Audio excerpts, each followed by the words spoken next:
আমি বাঁচতে চাই, আমাকে বাঁচান, মৃত্যু লড়াই করছে আরশ খান।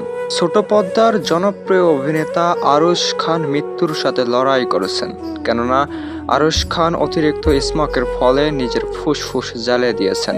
মৃত্যুর সঙ্গে লড়াই করছেন, বাঁচবেন কি বাঁচবেন না ঠিক ঠিকানা নেই। বন্ধু বান্ধবের আড্ডায় সিগারেট ধরেছেন, তবে আজও ছাড়তে পারেননি।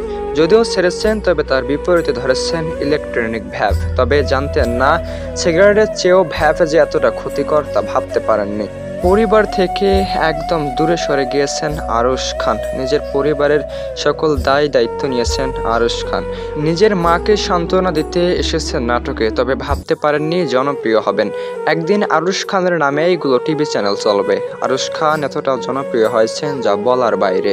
আরশ খানের কিছু অডিয়েন্স মন্তব্য করেছেন, আরশ খান শুধু একটা নাম নয়, আরশ খান একটা ব্র্যান্ড। তবে সে ব্র্যান্ড আর থাকবে না তা কেউই জানে না। হতাশাগ্রস্ত ভাবে রয়েছেন আরশ খান। ছাড়বেন মিডিয়া জগৎ কি ছাড়বেন না এটি বুঝতেছেন না। নিজের শারীরিক সুস্থতা নিয়ে দুশ্চিন্তায় হতাশাগ্রস্ত ভাবে ভেঙে পড়েছেন আরশ।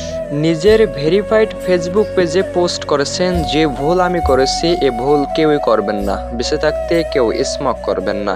আরশ খান নিজেই সাবধান করে দিয়েছেন। তবে এই পোস্টটি করার পরপরই তদন্ত চালালে জানা যায় আরশ খান শারীরিক অসুস্থ। ভাবতে পারেননি তিনি নিজেই স্মোক করে অসুস্থ হবেন। তবে তার মন্তব্য সাবধান করেছেন প্রত্যেকটা অডিয়েন্সকে, অর্থাৎ প্রত্যেকটা মানুষকে আরশ খান সাবধান করে দিয়েছেন যেন তারা দ্বিতীয়বার আর স্মোক না করেন।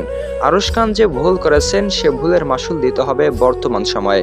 এমন ভুল যেন কেউ না করেন তারই প্রতিশ্রুতি নিয়েছেন আরশ খান। আরশ খান মৃত্যু পথযাত্রী, আরশ খান ভেঙে পড়েছেন। এমনটা শোনার পরপরই প্রত্যেকটা অডিয়েন্সের মন মানসিকতা আর ভালো নেই, এমন মন্তব্য অনেকের।